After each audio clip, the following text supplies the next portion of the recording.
C'est d'abord, je vous le disais, les premières pistes de la réforme des retraites. La commission chargée d'établir un rapport vient de rendre ses conclusions. Elle évoque de nombreuses possibilités.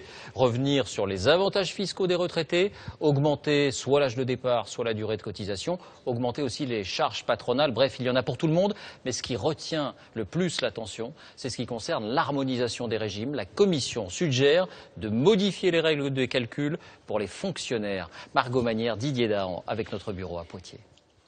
Instituteurs, infirmiers ou encore employés de mairie, leur pension de retraite pourrait baisser. Aujourd'hui, le mode de calcul des retraites du public est plus favorable que celui des salariés du privé. La commission Moreau, qui rendra son rapport au gouvernement la semaine prochaine, propose de rapprocher les deux systèmes, une piste qui fait bondir les fonctionnaires.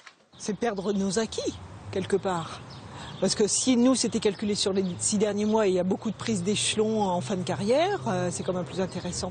Aujourd'hui, les pensions sont en effet calculées sur les 6 derniers mois de la vie professionnelle. Ainsi, un fonctionnaire qui gagne en fin de carrière 4 000 € par mois touche aujourd'hui 3 000 € de retraite. Mais si la piste évoquée par le rapport était suivie, une période plus longue serait prise en compte, par exemple les 10 dernières années. Et sur cette période, le fonctionnaire n'a pas gagné 4 000 € en moyenne, mais seulement 3 500. Résultat, sa retraite ne s'élèverait plus qu'à 2 625 €, 11% de moins qu'aujourd'hui. C'est une mesure pour rien qui avait fait l'objet d'un débat en 2010 avec Éric Woerth, qui avait à l'époque abandonné cette mesure parce qu'elle ne sert à rien et elle va se crisper effectivement les salariés, notamment du public.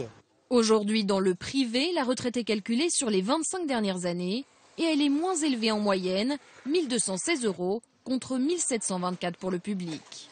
Ce soir, Matignon évoque de simples pistes. Les premières discussions sur les retraites commenceront réellement le 20 juin.